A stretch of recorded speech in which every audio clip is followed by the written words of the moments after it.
चलिए आज हम बात करते हैं सब स्टेशन के इंटरनल इक्विपमेंट के बारे में।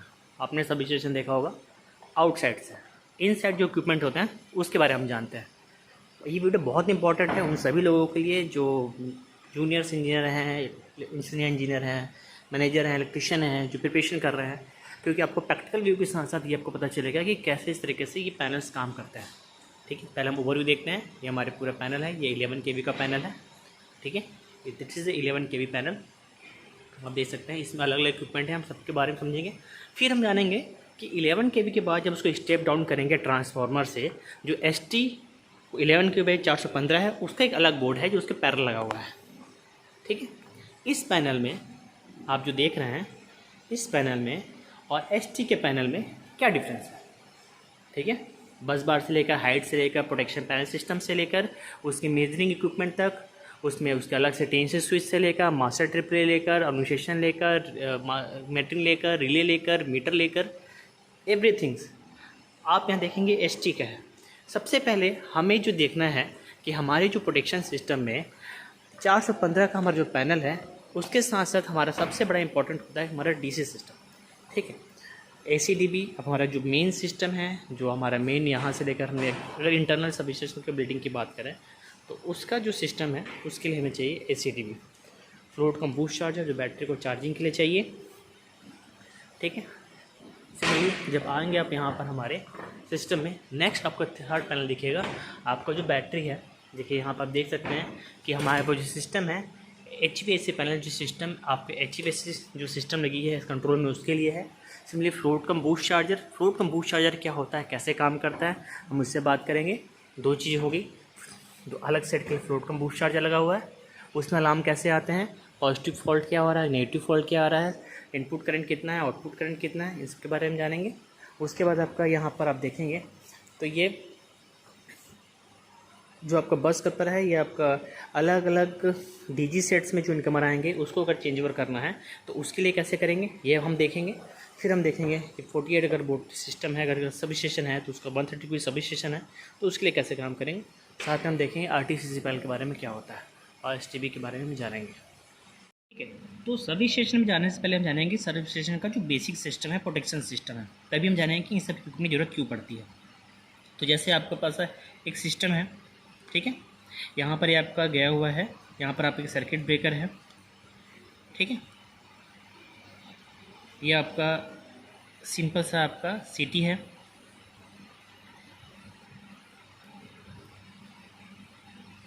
रिले पे गया हुआ है। ठीक है,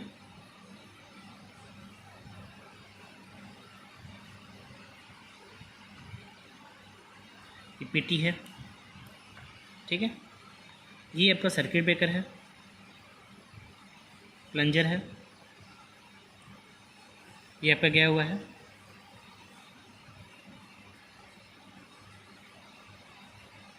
ये आपका कॉन्टेक्ट है।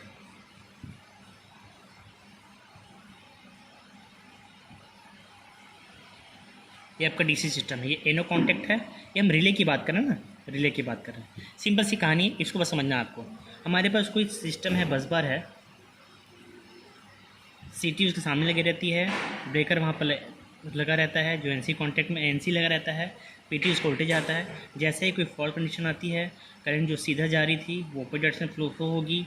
जैसे ही वो इनपुट जाएगा रिले पे, ठीक है, रिले पे जैसे ही जाएगा उसके बाद क्या होगा कि यहाँ पर आपको जो DC सोर्स है, ये DC सोर्स को और PT का, यहाँ पर PT आएगा, सिंपल सी बात है। तो करंट जो अपना रिले होता है वो करंट प्लस वोल्टेज के वेरिएशन को देखता है।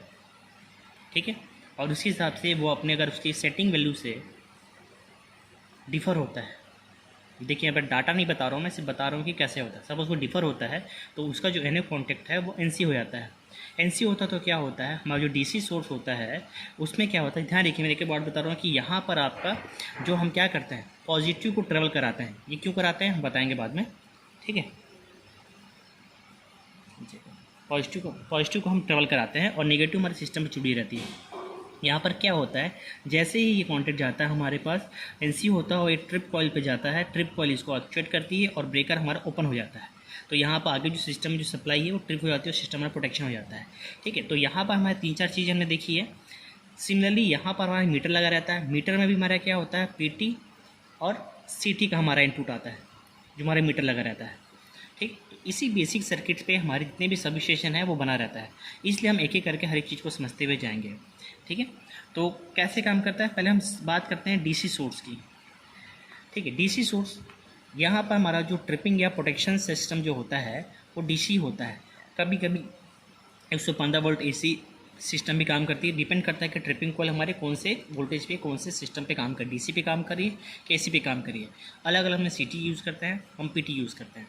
ठीक है, तो अभी हम जो आपको बताना जा रहे हैं कि इस प्रोटेक्शन सर्किट को हमें ध्यान में रखना है कि इसके हिसाब से हमें क्या करता रहता है कि ये हमारा रिले काम करता है।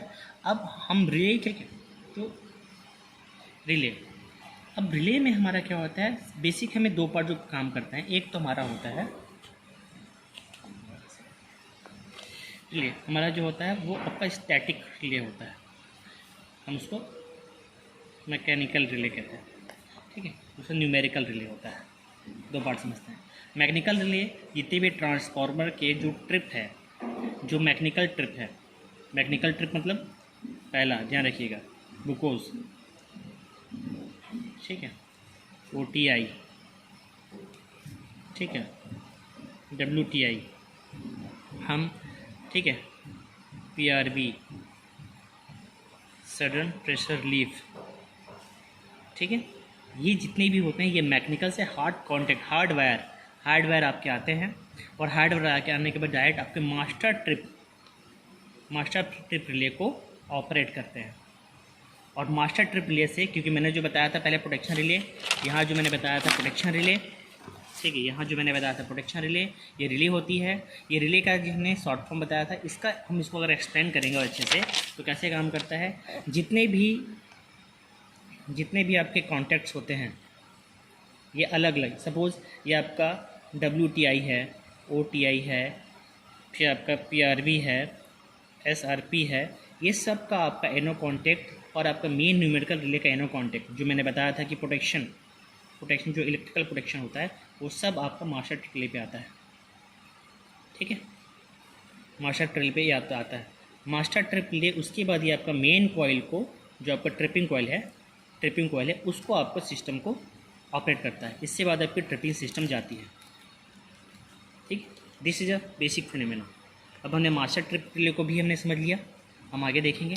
मास्टर ट्रिप रिले के लिए सब क्या होता है कि आपको, हम सिस्टम को, जरूरी नहीं कि हम कभी भी हम सिस्टम को तभी ऑपरेट करें जब ट्रिपिंग ही, हम अपने हिसाब से भी सिस्टम को ट्रिप करते हैं, ऑन करते हैं, तो उसको हम TNC से यूज़ करते हैं। 3 से ट्रिप, नॉर्मल, क्लोज। हमें जब सिस्टम को ट्रिप करना है, क्लोज करना है, तो हम TNC से यूज़ करते हैं। उसकी वायरिंग डायग्राम ही बात करेंगे। ठीक है, इसका भी सिस्टम में क्या होता है, सिंपल सी बात है, जब यहाँ भी जाता है तो आपका क्लोजिंग कॉइल को भी जाता है और ट्रिपिंग कॉइल को भी जाता है। ठीक है, ये हमें जानना रहता है। अभी आप देखेंगे कि जितने भी हमारे मास्टर ट्रिप रिले है उस सब में DC सिस्टम जाता है, डायरेक्ट कॉइल को जाता है। तो कॉइल को जब वो डायरेक्ट जाता है तो उस कंडीशन पे अगर DC एक बार कॉइल पे चली गई और अगर वो ऑपरेट हो गया तो कंटिन्यू जाने के कारण उसको बर्न कर देगी। तो इसीलिए हमारा क्या होता है, सुपरविजन रिले लगाते हैं। Trip supervision relay. ठीक है, जो आपको ये बताता है कि आपको जो DC सिस्टम है वो ट्रिप कॉइल तक हेल्दी जा रही है, और ये DC सुपरविजन रिले होती है जिसमें इतना सफिशिएंट वोल्टेज होता है कि वो सिर्फ DC की कॉइल्स को, इसके लिए अलग से वीडियो मैंने बना कर डाला हुआ है। ठीक है, DC जो सुपरविजन रिले में उतनी ही करंट जाता है जिससे पता चलता है कि सिस्टम आपका हेल्दी है, ट्रिप कॉइल हेल्दी है, उसमें ज़्यादा दिक्कत नहीं। ठीक है, तो ये हमारे सिस्टम में ये काम करता है। अब हम ये जो बेसिक चीज़ें हमने जान ली, कल हम देखेंगे कि इक्विपमेंट्स के साथ ये काम कैसे करते हैं और SLD कैसे काम करता है।